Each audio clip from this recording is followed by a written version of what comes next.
G'day guys, Rukshan here, and thanks for joining me for episode 2 of Rukshan On X. I hope my audio is coming through nice and clear. I've just been resetting up my camera and my audio, so hopefully it all works. Actually, that's the reason I missed yesterday's episode. So I'm doing a quick episode today. It's around 6:10 p.m. At 7 p.m. we have the Opposition podcast with Avi Yemini, so I don't want to cut into that time. So I'm just going to do a quick episode just to cover off some things that I missed out on and actually go through X. So if anyone's watching and they can let me know that they can hear me clearly, that'll be awesome. So you can just give me an indication via comments that the audio is coming through. I hope it's coming through actually. So let's keep going on. Just give me 1 second. I'll load up my X. Loud and clear. Thank you, Darren. Thank you so much.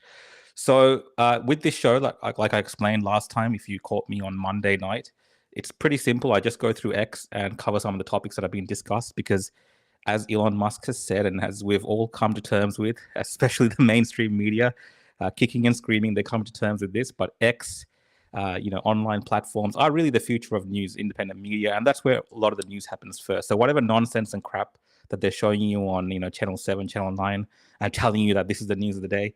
Look, some of it is obviously the local stuff is important, and a lot of the news networks that cover local news, sure, that's important. But in terms of what's happening around the world, things that really impact you, sometimes it's not really covered in the main news, and it happens online. And a lot of you guys who are watching on social media would actually know this because a lot of the stuff that you discuss online, you would hardly ever see discussed in mainstream channels. So I'm just going to switch over to my X now. And again, I only have about 30 minutes before I have to go to the Opposition podcast with Avi Yemini. So make sure you tune into that actually. So 7 p.m. tonight, Opposition podcast. And we've got a very interesting guest. And we might even touch on some of these topics that I might see on X today. So let me just switch over my camera. All right, so I loaded up X, and this is the first thing I saw was from Senator Gennard Rennick, and this was around, I don't know if you guys have seen, but there's a lot of controversy around the additives that are being used in meat, especially the meat sold at Coles, and there's been a bit of, back and forth regards to, how much of that is happening, what the response of that is from regulators, and especially even from the supermarkets themselves, and there's a lot of different takes on this, but Senator Gennard Rennick has actually written to an individual in relation to this. So I just want to read this letter first, just to give you an idea of what's happening. His tweet actually says, in light of the concern around the use of Bovaer, I hope I'm saying that right, I have asked the APVMA how they regulate livestock feed additives. I will keep you posted of any reply. So let me just pull up his letter, just to give you an idea of what's happening here. Let's zoom in a little bit. So this is addressed to Dear Mr. Hansen, and it's safety of the cattle feed additive Bovaer. I'm writing in regard to the use of Bovaer as cattle feed additive in Australia. I note that the Food and Drug Administration in the United States have warned that Bovaer is not for human use, may damage fertility and reproductive organs, is potentially harmful when inhaled, and is a skin and eye irritant. In light of this, could you please answer the following questions? Has the use of Bovaer for use as cattle feed in Australia been formally approved by this organization? If so, what testing did the organization undertake to establish its safety in food products? If there was testing, what were the tests, and can references please be provided? Are cattle or dairy product producers that use Bovaer as an additive required to declare upon sale of cattle or dairy products that Bovaer was used in the food source? And there's a few other requirements there as well, but you might have seen some people actually posting that in reference to full fat milk. So one of the effects of these additives that they're adding is actually to stop, I believe, you can correct me if I'm wrong in the comments, but to stop cows farting. And I guess some of that has to do with this whole climate change hysteria where they talk about, cow farts releasing methane or whatever it is into the atmosphere. So it might be around that, but not many of us would consider the meats and the products that we buy. Well, some of you guys might actually, who are a bit more awake, but most people wouldn't actually look into the additives and things that go into the meats that they sell at the supermarkets. So have you guys come across this? I'd love to know in the comments. I think some people are already mentioning. But is it going to change the decisions of where you shop? I've seen Craig Kelly discussing this as well at length on social media.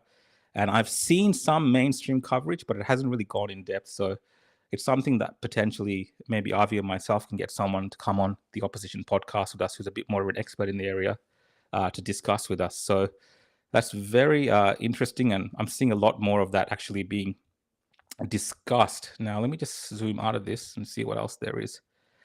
Herald Sun, new polling and seat-by-seat analysis has found Anthony Albanese has no chance of winning a majority, with the coalition on track to pick up at least 9 seats.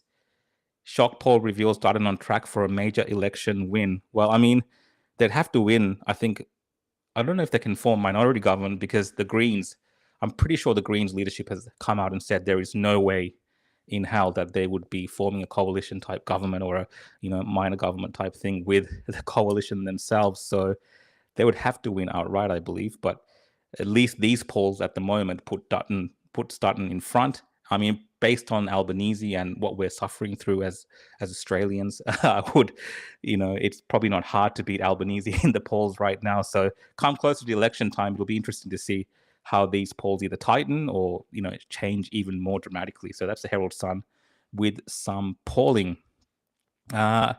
Insider paper: new Biden White House mulls preemptive pardons for Anthony Fauci, Adam Schiff, and Liz Cheney. So this is actually a story I shared earlier today when it first broke from Politico, this US political magazine. And it actually discusses that the Biden White House, right? This party that always says that no one else is above the law, right? The Bidens and the Democrats have been going on about this, especially when it relates to Donald Trump. They're saying, oh, no one's above the law. But it turns out that Biden aides, the Biden White House, I don't think it's Biden himself, because, we all know that he's, definitely not all there, right? So maybe Obama, whoever's controlling Biden, the team behind it at the White House are putting together a list of Democrats and even some Republicans and, other administrative officials that they could preemptively pardon just in case, when Donald Trump comes into power with his administrative team. And you've seen some of that team being discussed, and there's people in there like Kash Patel for the FBI director and so on, that seems to like freak out the Democrats. Just before they come in, they're going to preemptively pardon a whole list of individuals. So for, God knows what, because if you're going to pardon someone, usually you'd think they'd committed some sort of crime. But these preemptive pardons seem to be able to cover crimes yet not, people have not been charged for or spoken of. So, for instance, Dr. Anthony Fauci, a lot of people are up in arms about him being on this list because famously, of course, he's been very involved with the administration of the pandemic plans in the US when it comes to COVID-19. We've had all types of allegations in terms of his relationship with the labs themselves, with funding to some of these labs in China as well. So to think that before Biden goes out, he's going to pardon one of the major players in the whole COVID-19 saga, Dr. Anthony Fauci, has just completely, to lack of a better term, pissed off a lot of people, because you'd think there'd be some type of, when the new administration comes in, if they want to investigate this, sure, they should be able to investigate, as they please.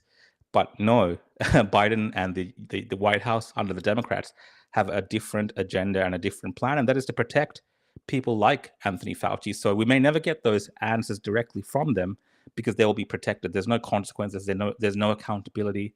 And I totally understand why a lot of people are frustrated regarding this. I actually bookmarked some posts about this from earlier today. So I'll just try to bring those up because it gives you a bit more context around this. And we will be discussing this on the opposition podcast as well at 7:00 later on. But let's have a look at there you go. My microphone is not yet mounted correctly. This is a old video of, what's his name? I forget his name. But one of the Republican senators, Paul Ryan, is it Paul Ryan? No, Senator Paul.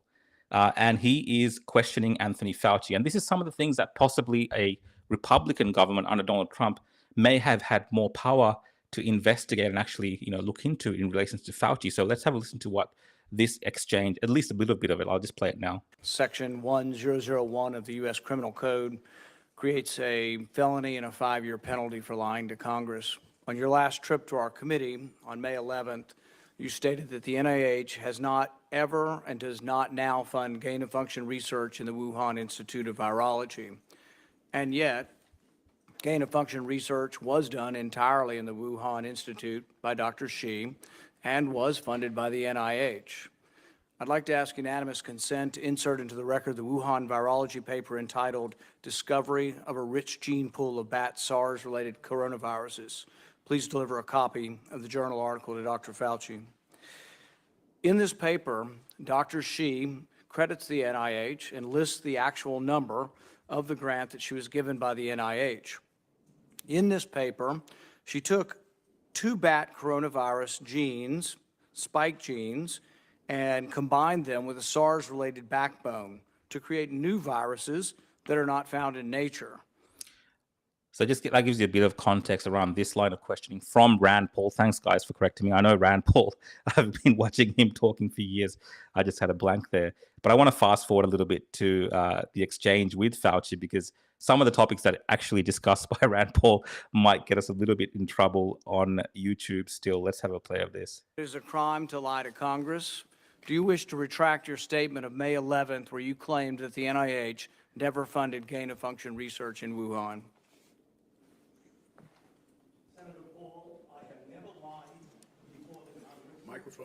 Your microphone. Senator Paul, I have never lied before the Congress, and I do not retract that statement. This paper that you are referring to was judged by qualified staff up and down the chain as not being gain of function. Let me finish. You take an animal virus and you increase its transmissibility to humans. Right. So you get there, Fauci is very defiant in defending himself when it comes to these type of questions. But, now it looks like this kind of blanket pardon that they're looking at giving him preemptively, it hasn't been 100% confirmed. And you can put these down to rumors or whatever around in Washington. But I can see this happening, right? He's already pardoned his son, Hunter Biden, right? For, not just the alleged tax evasion and he's the incorrect filling out of a form when it comes to the gun, for all types of things going back to, I think, 2014. So it covers so many different areas. So to give someone like Fauci this kind of blanket pardon, there's also Adam Schiff, Liz Cheney, who's a Republican, Adam Schiff, who was on the J6 committee. So he's literally protecting all of these, political, they're useful idiots from the Democrat side. They're all being protected after doing all that crap over the last 4 years, going after the Trump family. Now they're all being protected. And can you imagine if Trump had done this going out of the office in 2020, right? Can you imagine if he had pardoned all these people preemptively, everyone involved, so many people, including a lot of, American citizens from J6 themselves are languishing away in these kind of maximum security prisons for walking through the Capitol. Like, this is crazy stuff that these guys are doing, but they're not ashamed. They literally do not care. And, whenever you hear them talking about no one is above the law, all that means is they will do whatever they like. They are above the law, but no one else can be above the law. And the perfect example of this is from a while ago in 2020, where Adam Schiff, who's on this list to be preemptively pardoned, is talking about Trump, preemptively pardoning people. So this is how Democrats actually think about this. Let me play this clip. Obama never had to think about whether he needed to pardon Sasha and Valia, and yet Donald Trump is reportedly discussing pardons for his kids. The presidential pardon was originally meant to grant the president the power to temper justice with mercy. It was not enshrined in our Constitution so that a dishonorable man could reward his criminal allies, friends, and family for their corrupt practices. Trump is considering preemptive pardons for his adult children. Late last night, we learned that Trump has discussed preemptive pardons for his 3 eldest progeny. The news was first reported by the New York Times. And joining me now is Congressman Adam Schiff of California, chairman of the House Intelligence Committee. Have you ever heard of somebody getting a preemptive pardon who was innocent of all crime? Who's just an innocent person? Have you ever heard of that? Just somebody getting a blanket pardon and they're an innocent person? But no, it's the president's own family. It's people that have been covering up for the president in addition to his own family. And so there is a self-interest at play as well. It's been essentially a den of thieves environment. And so I think the president used this as his way of trying to protect those that have protected him. So yeah, interesting question coming up here. It says, do you think if Trump admitted, ignores and goes after him and the Dems, it will cause a tipping point. Yeah, so I don't know about the precedent for this.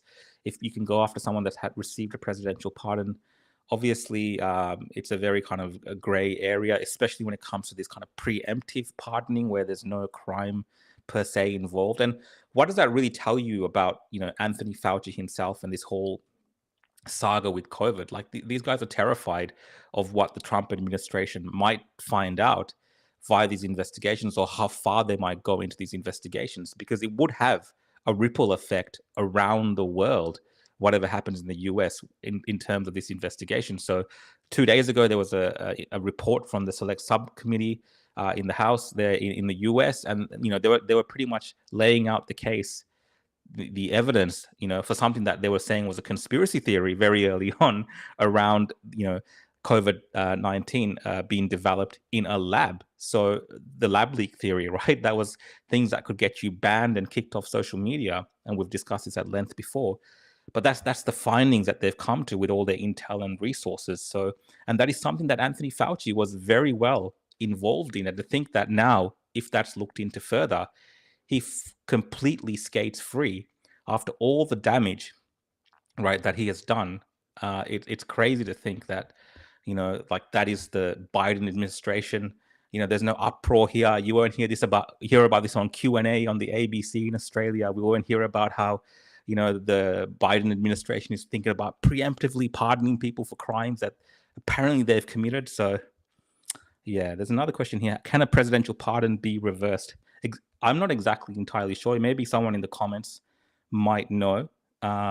Someone's written, FB should be investigated too. So yeah, Facebook should be investigated. Mark Zuckerberg was actually at Mar-a-Lago about a week and a half ago, kissing the ring of Trump. Of course, he must feel like a fool and an idiot. You're seeing other people like, Elon Musk, for instance, really being embraced by the world, really, by normal, sane people that, respect freedoms, respect internet freedoms, and all this kind of stuff. And you got someone like Zuckerberg, who's looked at someone like a Bill Gates, almost this evil character. It didn't really necessarily have to be that way, and I think it's too late for him to go on a redemption type arc, even though he's gone to Mar-a-Lago and kissed the ring of Trump. Just like Trudeau did, like Justin Trudeau also went to Mar-a-Lago, and that ended up in Trump actually telling him, if you don't like how things are going in Canada, perhaps Trudeau, you can become the 51st state of the US, and we can run the country for you, and you can become the governor. So Trump has really changed the dynamics of what is happening around the world, and you're seeing the Mexican president kissing his ring. You're seeing all these people just kind of bowing down to him because the whole landscape is changing, and a lot of this kind of preemptive pardoning that's happening in the US, or what they're considering, is around the fear that they have when the Trump administration actually comes into full force power, that there's going to be a ripple effect. Now, I don't want to even get into like the Epstein files, maybe the PDD files, right? There's so many things like this that could come out. But more than that, I think the most important thing that a lot of people are looking for is a proper, thorough accounting for COVID-19, because so many people's lives were impacted by this. So many people died. So many people have been injured in many different ways as a result of the so-called, the plan that they had with all their nonsense. And there's a lot of people to be held accountable for this, true. But the people at the top, they've all skated free. Especially in Australia, you had literally none of our chief health officers ever having to be held accountable, ever having to answer any questions in front of a committee. All the decisions they've made, never been held accountable for any of it. We had our premiers like Daniel Andrews and all these kind of people just literally retiring, losing elections, or whatever that's happening in different states. Most of them just left politics, and they're never going to be held accountable because we don't have that system. In the US, it's a bit different. You can call these people up, and you can have these committees formed, and you can have these investigations. So I think that's why these preemptive pardons are happening, just in case RFK Jr., for instance, or a Dr. Bhattacharya, who's going to be a part of the administration, decides to push this issue. Now, I have spent a bit of time on this, but I thought it was something important to go through. So let's see what else is happening on X. I'll just jump in here. We got some news from Victoria, some local news. So Victoria Police has provided an update on its investigation into a series of attempted child abductions, all committed by men driving white vans that occurred across Melbourne over the past 3 weeks. So this is a bit of a strange story. Like, I can't really put my finger on this because sometimes they're saying it's unconnected. I haven't actually read this story to know for sure, but it is kind of, it brings me back to these kind of crime shows that you see on TV, right? On Investigation Discovery or something like this, where you have these occurrences that really happened, in decades past a lot more frequently, where men driving around in white vans trying to lure children into them. And now we have almost, I think, is it four cases of this being reported? It's quite frightening to think that this is happening in Melbourne, Victoria. So, and to think it's unconnected, I'll probably look into this more before my next live, but that's a concerning story for sure. What is this one here? I'll just keep going. This is a good one. Good news story to start the day. I saved this 12 hours ago. Dan Andrews' life in Melbourne turns into a nightmare. So let me just read this article. Maybe some of you guys have actually already read this. I'll just make my screen bigger. Bear with me for a second. Let me just remove the chat for 1 second, guys. So Dan Andrews' life in Melbourne turns into a nightmare as he is hit with fresh ban. One of Melbourne's hospitality heavyweights say there would be no chance in hell he would let Daniel Andrews eat at his bustling pub, making him the latest in a growing number of venue operators to blacklist the former Victorian Premier. So this actually comes on the back of news that I heard a couple of days ago that Daniel Andrews is actually barred from going to a pub or a venue. A reservation was not booked when they found out that it was Daniel Andrews. What do you guys think of this? Do you think this is fair treatment for our Premier? I would love to see in the comments what your opinion of this is. I have mixed opinions about this. I believe sometimes that when I use my name, I've also been refused certain services in the past. So I don't know. It might feel a bit crap, but a lot of people might say that Daniel Andrews is someone who's actually deserved of this type of treatment. Let me just see if I can see any comments about this. Love it, Rukshan. I don't know if you love the Rukshan on X or the fact that Daniel Andrews is being sidelined from entering venues in Victoria. It's interesting. But yeah, I always find that type of news around Daniel Andrews is amusing. Here we go. Here's some comments coming in. He deserves every punishment he gets.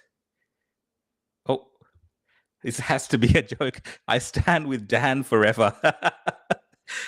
Surprisingly, there is a lot of people that actually still stand with Daniel Andrews, even though all this time has passed.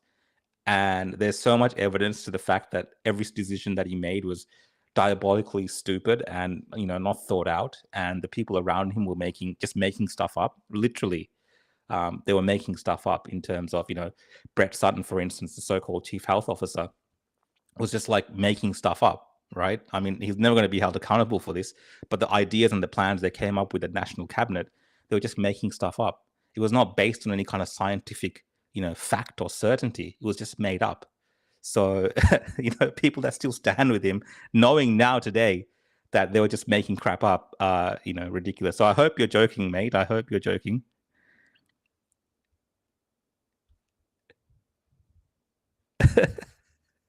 I'm just trying to catch up on some of these comments. But yeah, let's get Daniel Andrews off the screen. I don't want to give anyone else PTSD.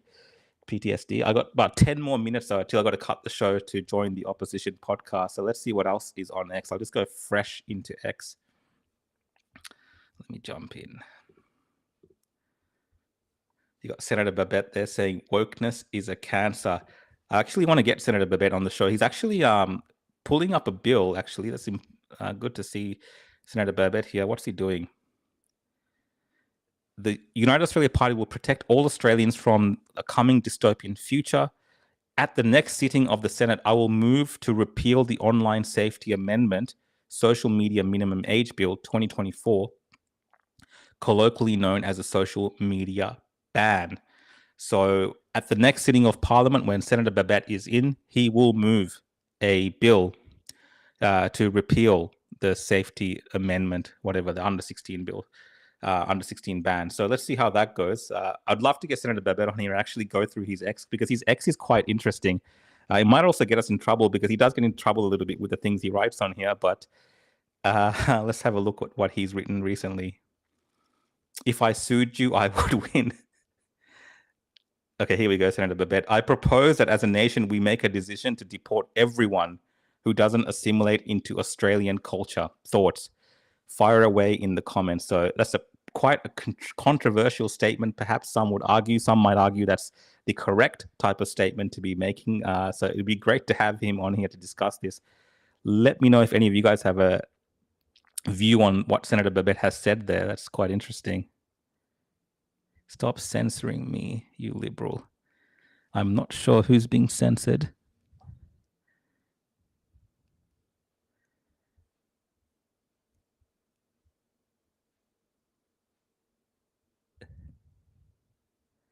Sorry, guys, I'm just trying to catch up on some of these comments. And if you are seeing abusive comments, guys, let me know, because I think next time I'm just going to start muting people. I don't like censorship, but obviously, certain types of lewd comments should not make their ways into this. Otherwise, it kills the whole thing.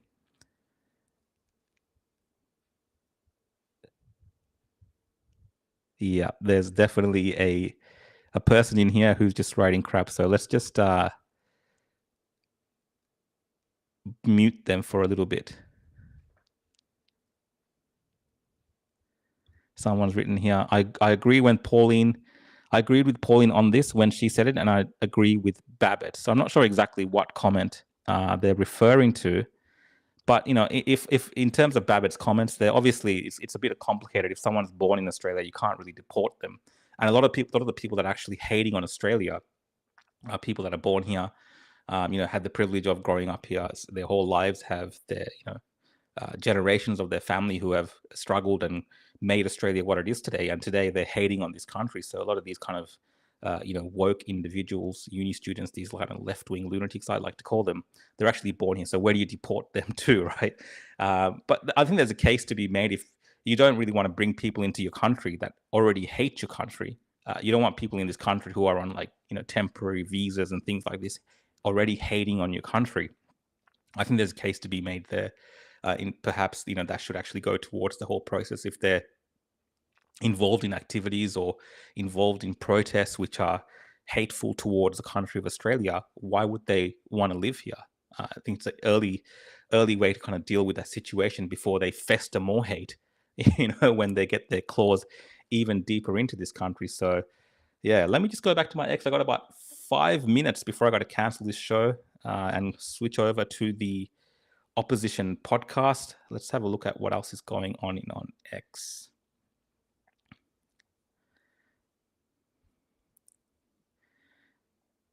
This is now affecting alcohol supplies. Rochelle Brown has the latest, and Rochelle, the fallout from strike action has hit another retail giant. Mitch, the shortages have now spread to Dan Murphy's and some BWS liquor shops. The shelves at several Victorian stores were depleted today. The owner, the Endeavour Group, saying they are aware of shortages at some stores, but they are not involved in the ongoing industrial action. Both liquor stores still rely on some of the distribution centres that are affected, but they have made sure that there are alternative delivery arrangements to manage that shortfall. Supermarket shelves also remain bare, the union said. Yeah, so maybe if you guys are living in Victoria, you might be impacted by this ongoing strike action that we're seeing at Woolworths, right? The staff members, the warehouse workers, dock workers striking because they're worried about, obviously, they want better pay conditions. They want better conditions for the work that they do. They're worried about some of the intrusive measures that Woolworths were planning or have implemented, for instance, around tracking their work. And what do you guys think of that? Personally, obviously, we live in a country where we have unions and they always tend to take these kind of strike actions. It's a part of the whole process of trying to bargain with these corporations, and some people really stand up for this type of fight and thinks it's worthwhile, whereas other people think these guys should just get back to a job and get back to work, and there's all these type of disputes and arguments around this issue.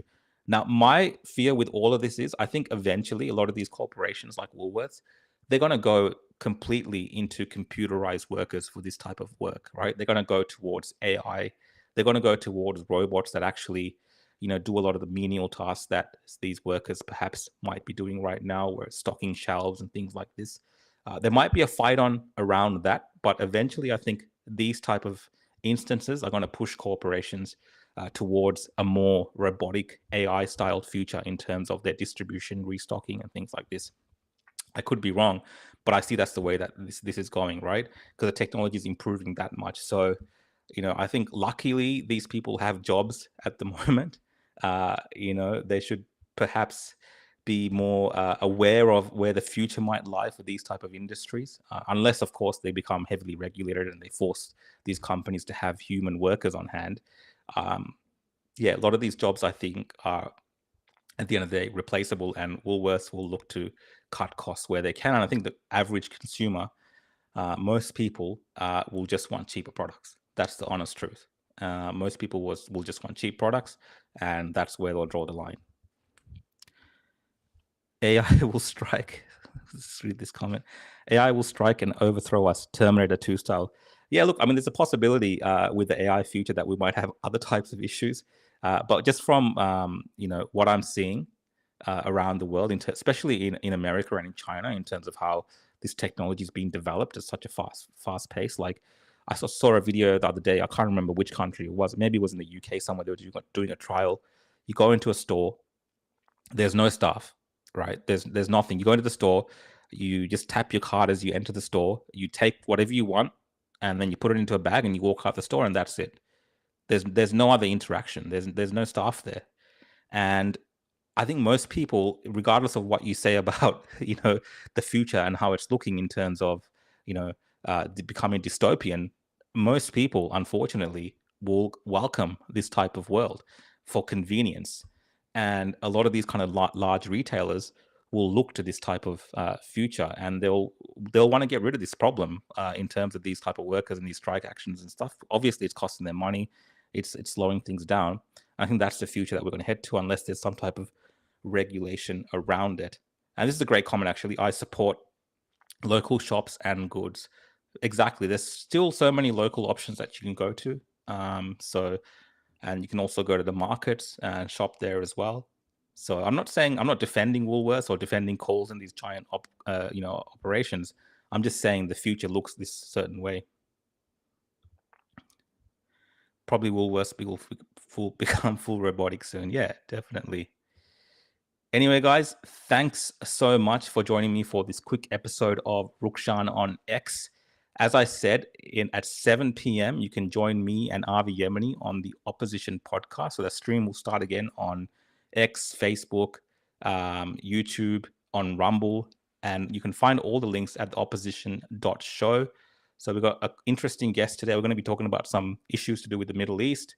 We're going to be talking about some issues to do with, obviously, COVID-19 and some of these revelations, and some other fun topics as well, and interesting topics with a Christian pastor, I believe, that's coming on the show. So check that out, Opposition Podcast at 7 p.m. I'll just see if I can get to a few more comments. Hopeful of a resolution. Let's have a look before I finish this off.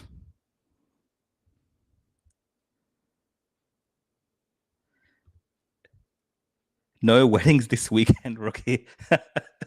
I actually do have a wedding on Saturday, so I will be working at a wedding on Saturday.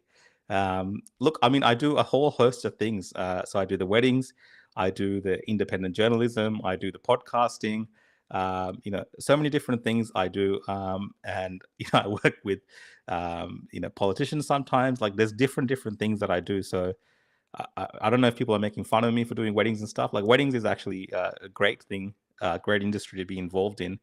I wish I had the same kind of passion for it as I did in the past. Now I've got to kind of balance the things that I want to do, but I still love doing weddings. So, occasionally here and there where I can, I'm definitely involved in doing that. Someone wrote, it's Dishan. Hey, Dishan, how you doing, mate? There we go. Here's a good one. Go home, Rukshan. We neither need you or want you here, especially as you speak left-wing politics. Apparently, I'm a left-winger. There you go. That's a new one.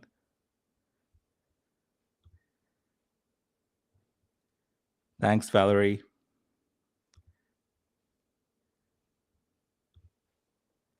You too, Dishan, go back to where you came from. So clearly this person is not a nice individual, probably a left-wing lunatic.